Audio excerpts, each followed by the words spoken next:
నమస్తే, welcome to prime time news. నేను అనిల్. ముందుగా అప్డేట్ చూద్దాం. హైదరాబాద్ను భారీ వర్షం ముంచెత్తింది. అకస్మాత్తుగా కురిసిన కుండపోత వానతో హైదరాబాద్ నగర జీవనం ఒక్కసారిగా స్తంభించిపోయింది. ముఖ్యంగా ఐటీ ఉద్యోగులు ఇళ్లకు బయలుదేరే కీలక సమయంలో వర్షం దంచుకొట్టడంతో సైబర్ సిటీ ప్రాంతంలో ట్రాఫిక్ చక్రబంధంలో చిక్కుకుపోయింది. కిలోమీటర్ల కొద్దీ వాహనాలు నిలిచిపోయి వాహనదారులు తీవ్ర అవస్థలు పడ్డారు.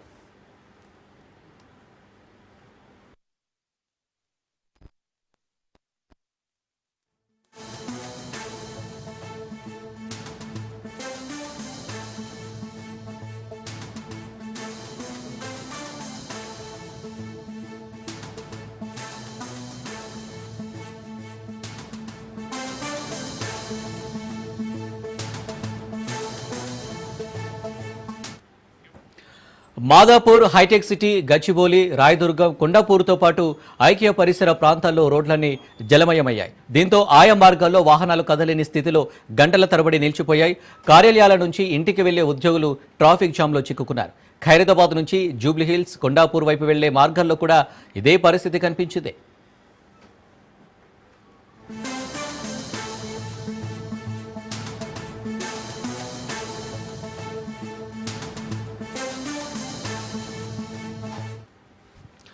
సైబర్ సిటీలోనే కాకుండా కూకట్పల్లి, అమీర్పేట్, ఎస్ఆర్ నగర్, బంజారాహిల్స్, దిల్సుఖ్ నగర్, ఎల్బీ నగర్, వనస్థలిపురం, హయత్ నగర్ వంటి నగరాల్లోని ఇతర ప్రధాన ప్రాంతాల్లోనూ వర్ష బీభత్సం సృష్టించింది. లోతట్టు ప్రాంతాలు నీట మునగడంతో పాటు ప్రధాన రహదారులపైకి వరద నీరు చేరింది. దీంతో నగరవాసులు తీవ్ర ఇబ్బందులు ఎదుర్కొన్నారు.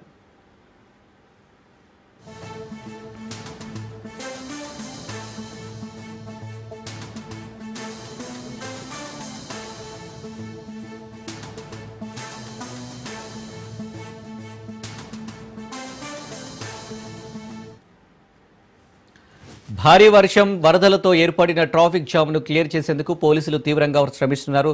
వాహనాలను నెమ్మదిగా పంపిస్తూ ప్రత్యామ్నాయ మార్గాల్లోకి మళ్లిస్తూ ట్రాఫిక్ను క్రమబద్ధీకరించే ప్రయత్నాలు చేస్తున్నారు.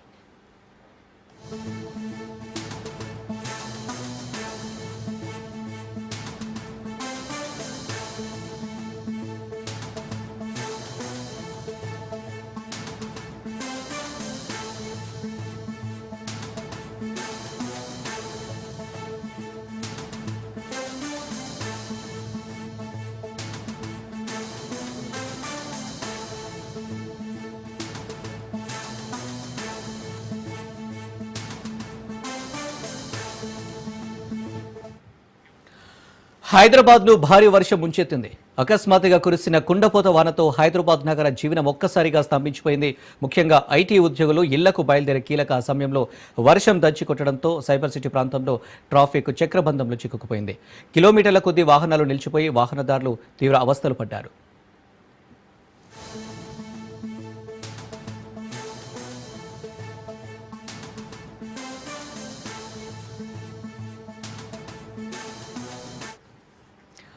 మాదాపూర్, హైటెక్ సిటీ, గచ్చిబౌలి, రాయదుర్గం, కొండాపూర్తో పాటు ఐక్య పరిసర ప్రాంతాల్లో రోడ్లన్నీ జలమయమయ్యాయి. దీంతో ఆయా మార్గాల్లో వాహనాలు కదలేని స్థితిలో గంటల తరబడి నిలిచిపోయాయి. కార్యాలయాల నుంచి ఇంటికి వెళ్లే ఉద్యోగులు ట్రాఫిక్ జామ్లో చిక్కుకున్నారు. ఖైరతాబాద్ నుంచి జూబ్లీహిల్స్, కొండాపూర్ వైపు వెళ్లే మార్గాల్లో కూడా ఇదే పరిస్థితి కనిపించింది.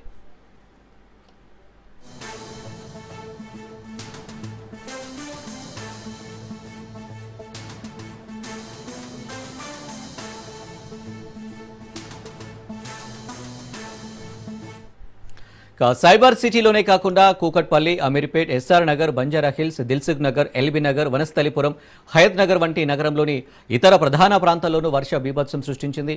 లోతట్టు ప్రాంతాలు నీట మునగడంతో పాటు ప్రధాన రహదారులపైకి వరద నీరు చేరింది. దీంతో నగరవాసులు తీవ్ర ఇబ్బందులు ఎదుర్కొన్నారు.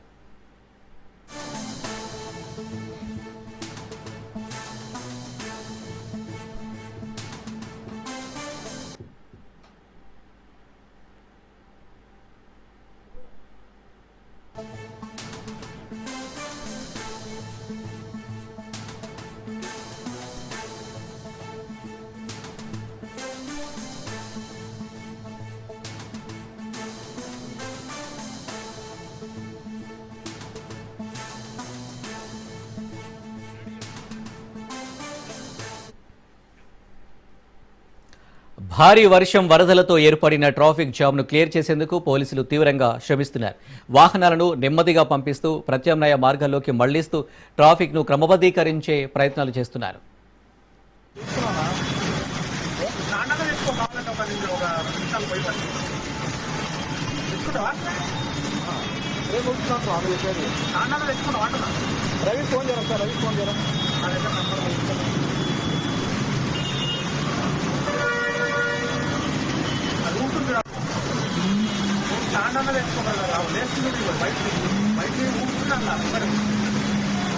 అది కూడా కొట్టుకోండి.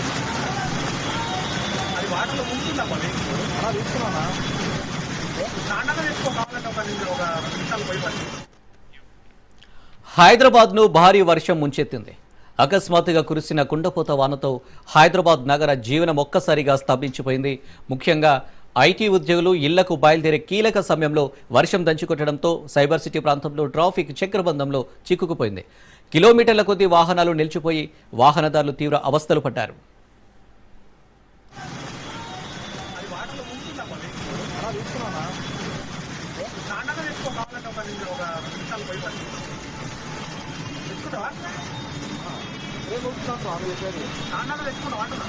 రవి ఫోన్ చేయరా సార్, రవి ఫోన్ చేయరా.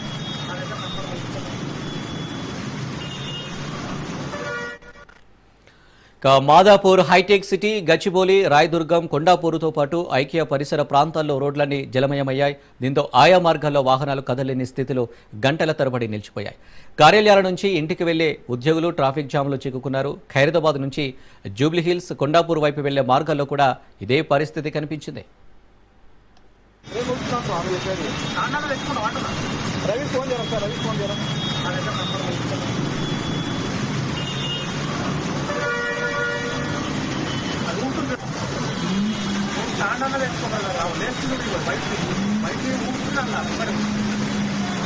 అది కూడా కొట్టుకోండి. అది వాటర్లో ఉంటుందమ్మా తీసుకున్నా. సైబర్ సిటీలోనే కాకుండా కూకట్పల్లి, అమీర్పేట్, ఎస్ఆర్ నగర్, బంజారా హిల్స్, దిల్సుఖ్ నగర్, ఎల్బీ నగర్, వనస్థలిపురం, హయత్ నగర్ వంటి నగరంలోని ఇతర ప్రధాన ప్రాంతాల్లోనూ వర్ష బీభత్సం సృష్టించింది. లోతట్టు ప్రాంతాలు నీట మునగడంతో పాటు ప్రధాన రహదారులపైకి వరద నీరు చేరింది. దీంతో నగరవాసులు తీవ్ర ఇబ్బందులు ఎదుర్కొన్నారు.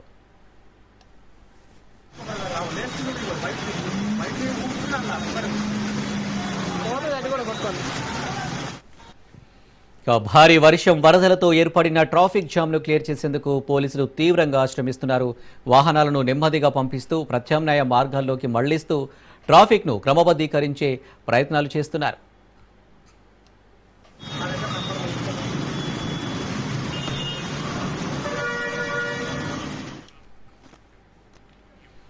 తెలంగాణలో బీసీ రిజర్వేషన్ అమలుకు కేంద్రం ఆమోదం తెలపాలని కాంగ్రెస్ డిమాండ్ చేస్తుంది. రాష్ట్రపతి అపాయింట్మెంట్ రాకుండా మోడీ, అమిత్ షా అడ్డుకున్నారని సీఎం రేవంత్ ఆరోపించారు. రాష్ట్రపతి అపాయింట్మెంట్ దక్కకపోవడం బాధాకరమని ఆవేదన వ్యక్తం చేశారు. తెలంగాణ ప్రజలకు బీజేపీ ఎప్పుడూ అన్యాయం చేస్తూనే ఉందని విమర్శించారు. రిజర్వేషన్లపై బీజేపీ నేతలు వితండవాదం చేస్తున్నారన్నారు. బీసీ రిజర్వేషన్లపై బీఆర్ఎస్ శిఖండి పాత్ర పోషిస్తుందని ఆగ్రహం వ్యక్తం చేశారు. ధర్నాలో బీఆర్ఎస్ ఎందుకు పాల్గొనలేదని సీఎం రేవంత్ రెడ్డి ప్రశ్నించారు. ధర్నాలో పాల్గొనకపోగా అవహేళన చేసి మాట్లాడుతున్నారని మండిపడ్డారు. ఇక బీజేపీ, బీఆర్ఎస్కు తెలంగాణ ప్రజలు గుణపాఠం చెబుతారని వ్యాఖ్యానించారు.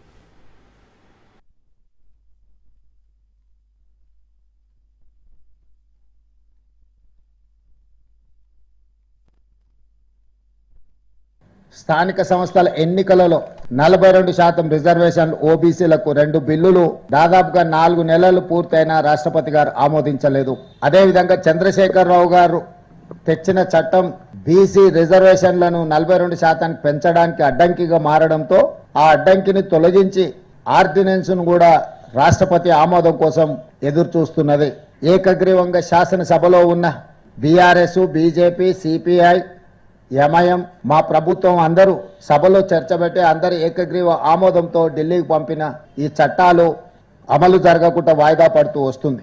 ఈనాడు మేము మొదలుపెట్టిన ఓబీసీ రిజర్వేషన్ల పెంపును 42% ఎట్లయినా అడ్డుకోవాలి అని బీసీ ద్రోహులుగా ఉన్న బీజేపీ ఈరోజు ముస్లింలకు స్థానిక సంస్థలలో రిజర్వేషన్లు ఇస్తున్నారని ఒక వితండవాదం చేస్తున్నారు. మేము పంపించిన బిల్లులను మీరు చూడండి, ఎక్కడైనా ఏదైనా మతానికో ఏదైనా కులానికో ప్రత్యేకమైన రిజర్వేషన్ ఉన్నదా?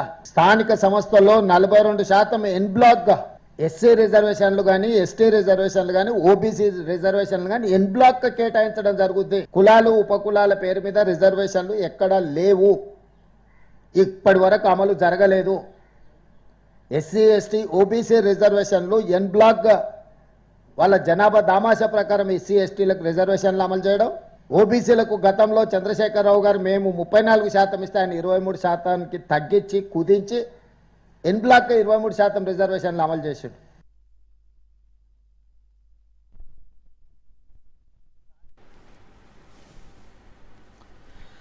కిషన్ రెడ్డి వ్యాఖ్యలకు సీఎం రేవంత్ కౌంటర్ ఇచ్చారు. కిషన్ రెడ్డి రాజకీయ అవగాహన లేకుండా మాట్లాడారని అన్నారు.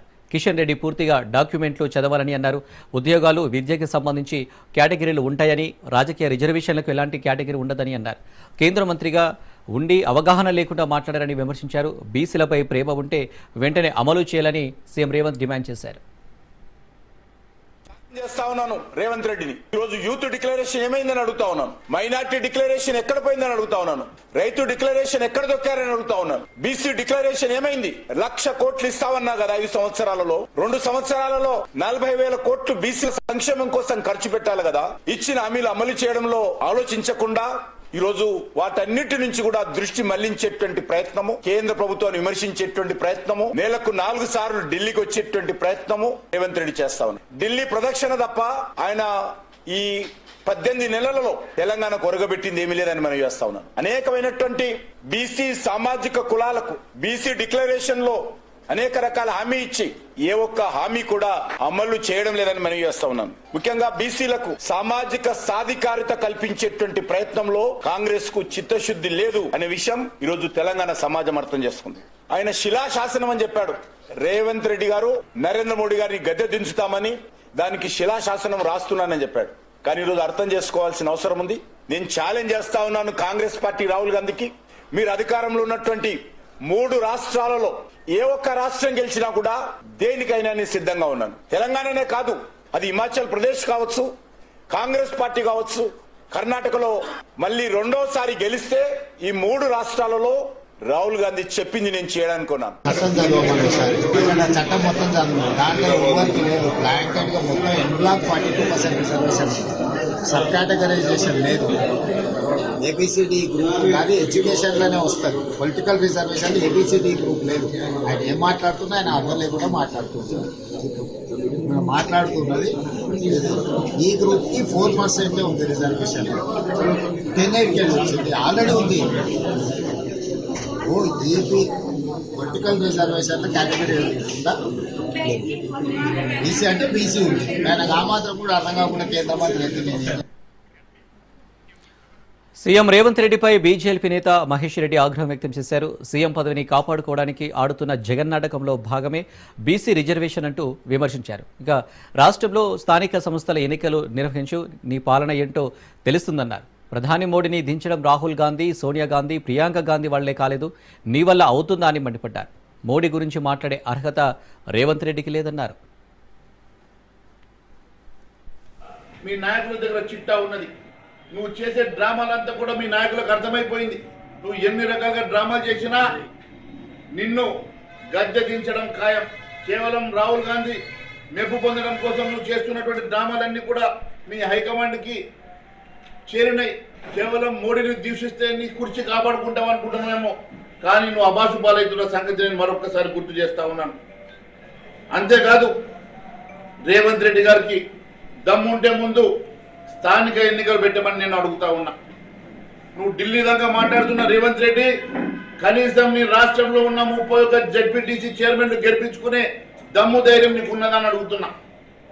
ఎన్నికలు పెట్టి ఈ రాష్ట్రంలో నువ్వు ముఖ్యమంత్రిగా నిజంగా కూడా ఛాంపియన్ అని చెప్పుకునేటువంటి నువ్వు అవినీతికి ఛాంపియన్ కదా.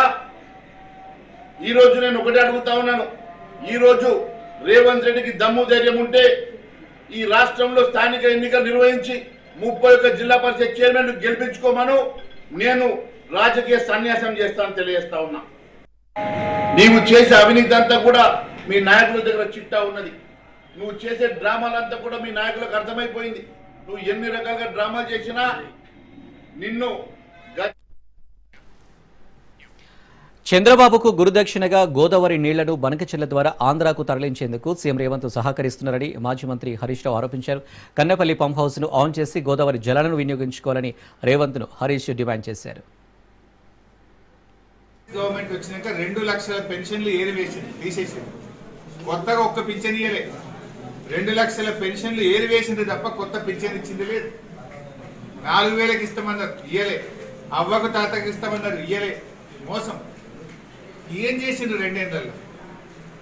కేసీఆర్ గారు 2 ఏళ్లలో ఏం చేసిండ్రో నేను చెప్పిన. కరెంటు బాధలు తెచ్చిండు, చెరువులు బాధ చేసిండు, 1000 రూపాయల పెన్షన్ ఇచ్చిండు, కళ్యాణ లక్ష్మి ఇచ్చిండు, మోటార్లు కాలకుండా కరెంట్ ఇచ్చిండు. కేసీఆర్ బాధించి పంటలు పండించిండు. ఒక గుంట ఎండకుండా పంటలు పండి. రేవంత్ రెడ్డి వచ్చినాక ఏం చేస్తుండు? మేడిగడ్డను పడావు పెట్టాలి, గోదావరి నీళ్లు బగ్గచెర్లకు జారగొట్టాలి. ఇంతే కదా రేవంత్ రెడ్డి. మేడిగడ్డను పడావు పెడుతుండు. ఆయన గురువు గారికి గురుదక్షిణ చెల్లించడానికి బంకచెర్లకు గోదావరి నీళ్లను జారగొట్టుండు. నువ్వు బిల్లు ఇయ్యక, నువ్వు పైసలు రిలీజ్ చేయక ఊకే వాటర్ల మీద కేసులు పెడుతున్నావు. ఇది వరకు 2 ఏళ్ళ ఎగ్గు టెండర్ ఫైనల్ కాలే, కోడిగుడ్డు టెండర్. అలా కమిషన్లు లెక్క సెట్లు అవుతుంది కాదు. రాష్ట్రం మొత్తం కలిపి సింగిల్ టెండర్ పిలిచింది కోడిగుడ్డకు. ఎందుకంటే అలా పర్సెంటేజ్ చూసుకుందామని. ఇక అది విలువ క్యాన్సిల్ కాదు, విలువ క్యాన్సిల్ కాదు. వాళ్ళ కొత్త లేదు. టెండర్ క్యాన్సిల్, మళ్ళీ బిల్లు. టెండర్ బిల్ క్యాన్సిల్, మళ్ళీ బిల్లు. తెలంగాణలోని పలువురు ఐఏఎస్, ఐపీఎస్ అధికారులకు కేటీఆర్ స్ట్రాంగ్ వార్నింగ్ ఇచ్చారు. మరో 2 ఏళ్లలో మళ్లీ అధికారంలోకి వస్తామని, అందరి లెక్కలు సరిచేస్తామని కేటీఆర్ హెచ్చరించారు. ఖైరతాబాద్లో మొన్న రేషన్ కార్డుల పంపిణీ సందర్భంగా ఐఏఎస్, ఐపీఎస్ కలిసి చిలిక పలుకులు మాట్లాడుతున్నారని, కాంగ్రెస్లో మాట్లాడినట్టు మాట్లాడుతున్నారన్నారు. ఎక్కువ సమయం లేదు, మళ్లీ బీఆర్ఎస్ అధికారంలోకి వస్తుంది. ఎవరైతే ఎగిరెగిరి పడుతున్నారో రేవంత్ రెడ్డి కంటే ఎక్స్ట్రాలు చేసే వారందరి పేర్లు బరాబర్ రాసి పెట్టుకుంటాం, ప్రతి ఒక్కరి మాటలు యాది పెట్టుకుంటాం, అన్ని లెక్కలు సెటిల్ చేసే బాధ్యత నాది అని కేటీఆర్ తేల్చి చెప్పారు. రాష్ట్రంలో ఎక్కడ కూడా ఇలా ఏ ఒక్క మనిషి కూడా సంతోషంగా లేడు. మీరు రైతుల కాడికి పోండి. రైతులు చెప్తున్నారు, అన్న మోసం జరిగిపోయింది, తినే అన్నంలో మన్ను పోసుకున్నట్టు అయిపోయింది, మంచిగుంటిమి, రైతు బంధు వస్తుండే, రైతు బీమా వస్తుండే, టైంకి ఎరువులు దొరుకుతుండే, విత్తనాలు దొరుకుతుండే, పండించిన పంటకు గిట్టుబాటు ధర ఉంటుండే, పైసలు టైంకి పడుతుండే, కళ్ళల కాడికి వచ్చి వడ్లు కొనుక్కపోదురు. ఇలా ఏం పరిస్థితి వచ్చింది? కొనటోడు లేడు, టైంకి ఎరువులు దొరకాయి. మళ్ళీ ఇప్పుడైతే మల్లేష్ గారు చెప్పినట్టు చెప్పులు లైన్లో చెప్పులు పెట్టుకొని ఇవాళ మళ్ళొక్కసారి ఆధార్ కార్డులు పెట్టి, ఆధార్ కార్డు ఎగిరిపోకుండా దాని మీద బండ పెట్టి ఇంత కథ చేసే పరిస్థితి మళ్ళీ వచ్చింది. ఆనాటి రోజులు తెస్తారంటే నిజంగానే తెచ్చిండన్న వీడు. ఇదివరకు అప్పుడు ఎట్లున్నానో మళ్ళీ గదే రోజు వచ్చింది. 2 లక్షల రుణమాఫీ అన్నాడు. 2 లక్షల రుణమాఫీ అన్నాడు. ఇక రుణమాఫీ కథ ఇప్పుడే అక్క చెప్పింది. చారాన కోడికి బారాన మసాలా 50,000 కోట్ల కాడ మొదలైంది రుణమాఫీ కథ. బ్యాంకులలో నిలిచి మీటింగ్ పెడితే వాళ్ళు చెప్పారు, సార్ మొత్తం నువ్వు చెప్పినట్టు 2 లక్షలు రుణమాఫీ చేయాలంటే 50,000 కోట్లు కావాలని చెప్పారు. 50,000 కోట్లు అంటే ముఖ్యమంత్రి రేవంత్ రెడ్డి గారు మొదలు డైలాగులు కొట్టిడే, చేసేద్దాం, ఎడమ చేత్తో చెప్తా, కుడి చేత్తో చెప్తా అన్నాడు. అన్నంకి ఏమైంది? తెల్లార వరకు అర్థమైంది, అబ్బో ఇదేదో ఉంది, మనం ఏదో నరికినం ఇష్టం వచ్చినట్టు. కానీ ఇక్కడ అట పరిస్థితి లేదు అనుకొని ఏమున్నదా, ఒక్క సంవత్సరం కడుపు కట్టుకుంటే 40,000 కోట్లు ఇట్లా వస్తా, ఇట్లా వాడేస్తా, రుణమాఫీ చేస్తా అన్నాడు. తెల్లార వరకే 10,000 కోట్లు. ఫోన్ ట్యాపింగ్ కేసులో కీలక పరిణామం చోటు చేసుకుంది. ఫోన్ ట్యాపింగ్ను జాతీయ అంశంగా పరిగణిస్తుంది బీజేపీ. ఇందులో భాగంగా కేంద్ర హోంశాఖ అధికారులు హైదరాబాద్కు వచ్చారు. ట్యాపింగ్పై అధికారులతో బండి సంజయ్ చర్చించారు. ఎస్ఐబీ, సిట్, కౌంటర్ ఇంటెలిజెన్స్ అధికారులతో చర్చలు జరిపారు. కేసీఆర్ ప్రభుత్వం బండి సంజయ్ ఫోన్ ట్యాప్ చేసినట్లు నిర్ధారించారు పోలీసులు.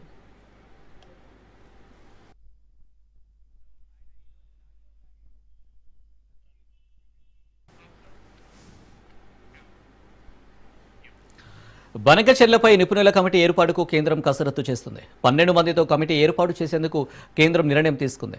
తెలంగాణకు సంబంధించిన అంశం కావడంతో తెలుగు రాష్ట్రాల నుంచి 10 మందికి అవకాశం ఇచ్చింది కేంద్రం.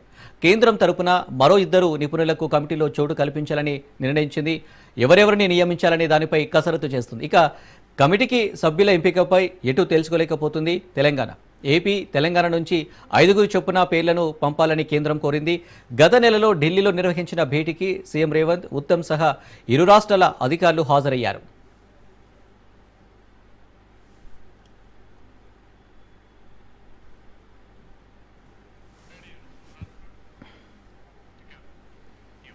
భారతీయ శక్తి, సంస్కృతి, సాంప్రదాయాలకు ప్రతీక చేనేతలు అని సీఎం చంద్రబాబు అన్నారు. గుంటూరు జిల్లా మంగళగిరిలో ఏర్పాటు చేసిన 11వ జాతీయ చేనేత దినోత్సవంలో సీఎం పాల్గొన్నారు. అమరావతిలో హ్యాండ్లూమ్ మ్యూజియం ఏర్పాటు చేస్తామని తెలిపారు. నైపుణ్యం, సృజనాత్మకత కలయిక చేనేతలన్నారు. టీడీపీకి నేతన్నలకు అవినాభావ సంబంధం ఉందన్నారు. నేతన్నలకు ఉపాధి కల్పించిన నేత ఎన్టీఆర్ అని, వ్యవసాయం తర్వాత అధికంగా ఉపాధి కల్పించేది వస్త్ర పరిశ్రమ అని గుర్తు చేశారు.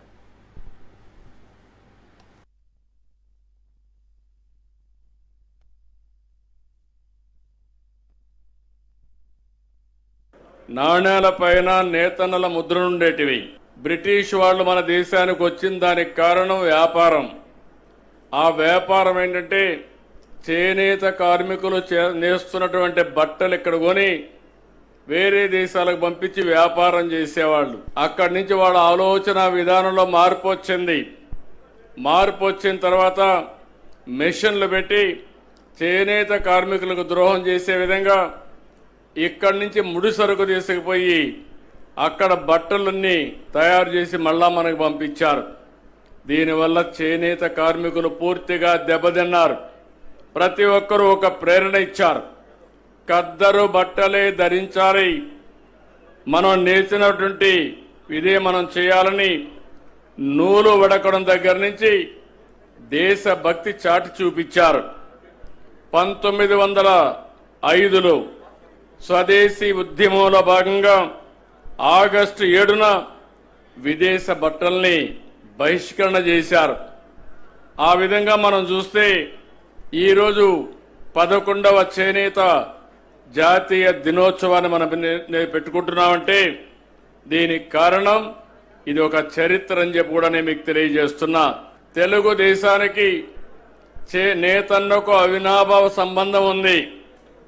మొట్టమొదటిగా ఎన్టీ రామారావు గారు ఏదైతే పార్టీ పెట్టిన మొదటి సంవత్సరం సగం ధరకే చీర దోవతి ప్రవేశపెట్టి నేతన్నకి ఉపాధి కల్పించిన పార్టీ, ఉపాధి కల్పించిన నాయకుడు నందమూరి తారక రామారావు గారని చెప్పి మీకు తెలియజేస్తున్నా.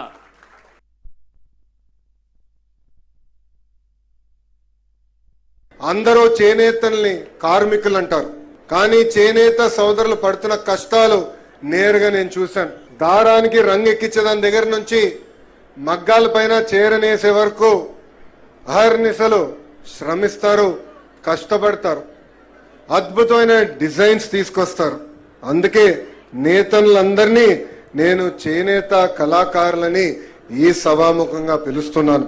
2019లో 21 రోజుల ముందల తెలుగుదేశం పార్టీ అభ్యర్థిగా మీ ముందరకు వచ్చా. మంగళగిరి నియోజకవర్గంలో 5300 ఓట్లతో ఓడిపోయా. కానీ మంగళగిరి పట్టణం ఆనాడు నాకు 7000 ఓట్ల మెజారిటీ ఇచ్చింది. ఆనాడే నిర్ణయించాను మా చేనేత సోదరులు నా సొంత కుటుంబ సభ్యులని. ఓడిపోయిన మొదటి రోజు నాకు బాధ ఆవేదన కలిగింది, కానీ రెండో రోజు నుంచి ఆ బాధ ఆవేదన నాలో కసి పెంచింది. ఎట్టి పరిస్థితుల్లో మరి 5 సంవత్సరాలు ఇక్కడనే పనిచేస్తాను, ప్రజలకి అందుబాటులో ఉంటానని నిర్ణయించుకున్నా. చేనేత రంగాన్ని కేంద్ర రాష్ట్ర ప్రభుత్వాలు మోసం చేస్తున్నాయని ఏపీసీసీ చీఫ్ షర్మిల ఆరోపించారు. చేనేత వస్త్రాలపై జీఎస్టీ మోపుతూ కేంద్రం నడ్డి విరుస్తుందని, అలాగే 200 యూనిట్ల ఉచిత విద్యుత్ను రాష్ట్ర ప్రభుత్వం కొద్ది మందికి మాత్రమే ఇస్తుందని షర్మిల విమర్శించారు. నిండైన భారతీయతకు, అస్తిత్వానికి అసలైన గుర్తింపునిచ్చే నేతన్న సంక్షేమానికి ప్రభుత్వాలు చర్యలు తీసుకోవాలని చేనేత దినోత్సవం సందర్భంగా షర్మిల డిమాండ్ చేశారు.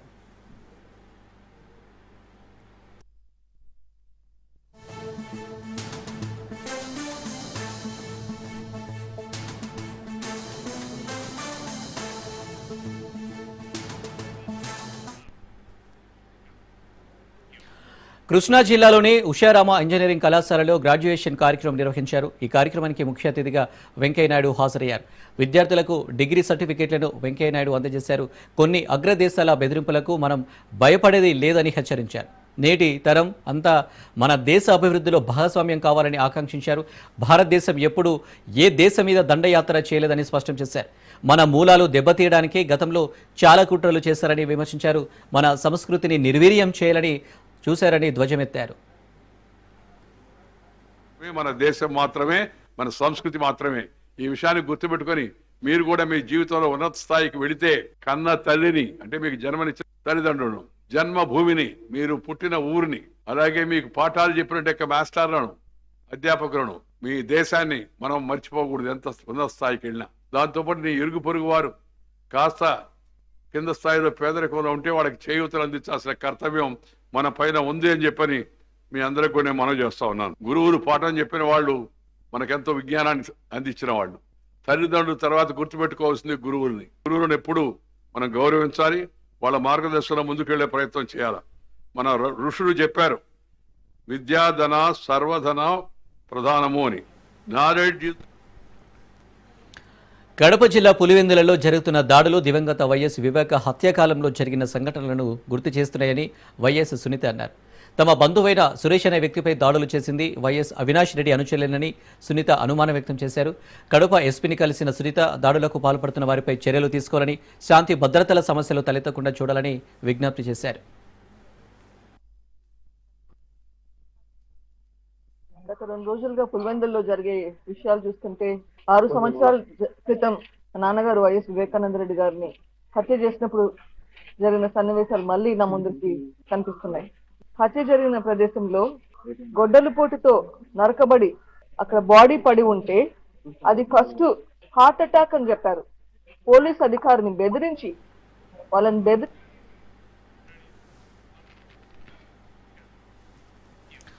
విశాఖపట్నంలో తీవ్ర విషాదం చోటు చేసుకుంది.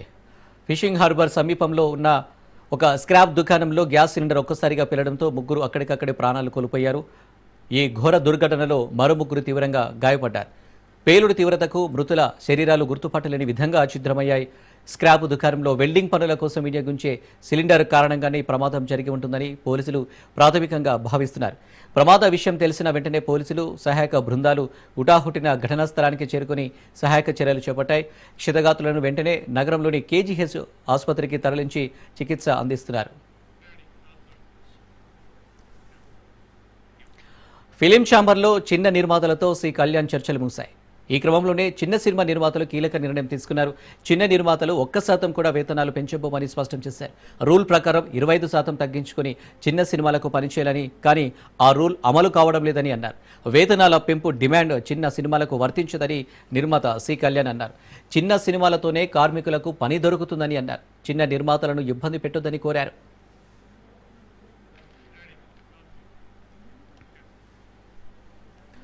ఈసీపై కాంగ్రెస్ అగ్రనేత రాహుల్ గాంధీ సంచలన ఆరోపణలు చేశారు. ఈసీ ఇప్పుడు ప్రజాస్వామ్యాన్ని పరిరక్షించే సంస్థగా కాకుండా దాన్ని ఓ క్రమపద్ధతిలో కూల్చివేయడానికి సహకరిస్తుందని విమర్శించారు.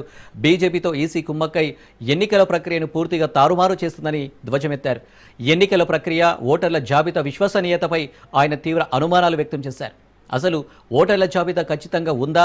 సరైన వ్యక్తులు ఓటు వేయగలుగుతున్నారా? ప్రజల్లో తీవ్రమైన అనుమానాలైతే ఉన్నాయి. వాటికి బలమైన కారణాలు కూడా ఉన్నాయన్నారు.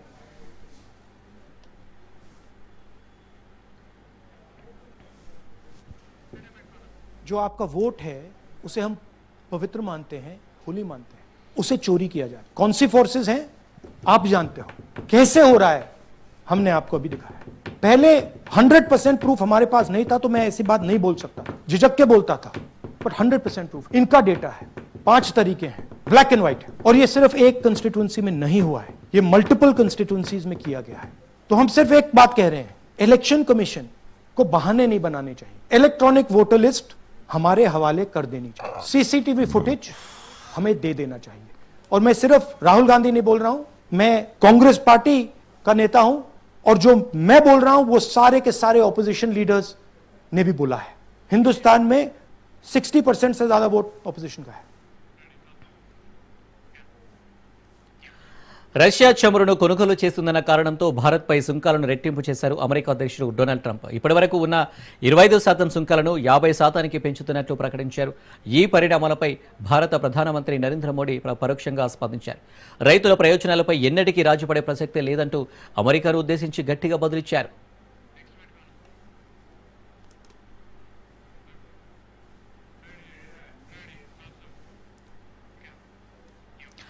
జస్టిస్ యశ్వంత్ వర్మ పిటిషన్ను సుప్రీంకోర్టు కొట్టివేసింది. తన ఇంట్లో నోట్ల కట్టలు దొరికిన ఘటనలో ఆయన ఆరోపణలు ఎదుర్కొంటున్నారు. ఈ ఘటనపై అంతర్గత విచారణ కోసం 3 హైకోర్టు జడ్జిలతో గతంలో కమిటీ ఏర్పాటు చేశారు.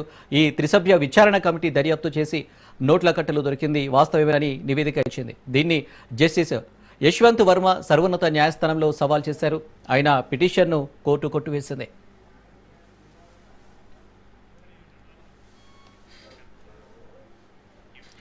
రష్యా నుంచి ముడి చమురు కొంటున్నారనే కారణంతో భారత్పై అమెరికా అధ్యక్షుడు డొనాల్డ్ ట్రంప్ 50% సుంకాలు విధిస్తున్నారు. ఏదో ఒక విధంగా భారత్ను రష్యా నుంచి ఆయిల్ కొనుగోలు చేయకుండా చూడాలనే యోచనలో ట్రంప్ ఉన్నారు. అయితే ఇవేవి భారత్ రష్యా స్నేహబంధంపై ప్రభావం చూపలేకపోయాయి. రష్యా అధినేత పుతిన్ త్వరలోనే భారత పర్యటనకు రానున్నారు. ఈ విషయాన్ని జాతీయ భద్రతా సలహాదారు అజిత్ దోవల్ వెల్లడించారు. ప్రస్తుతం దోవల్ మాస్కోలో ఉన్నారు.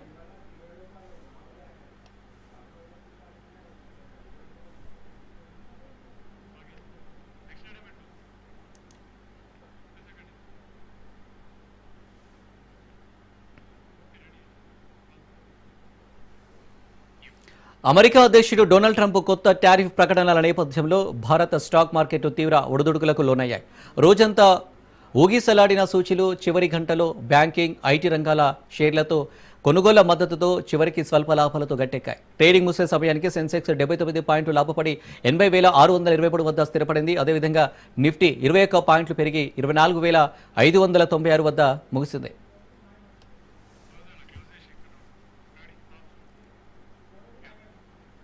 ఇవి అప్డేట్స్. మరిన్ని అప్డేట్స్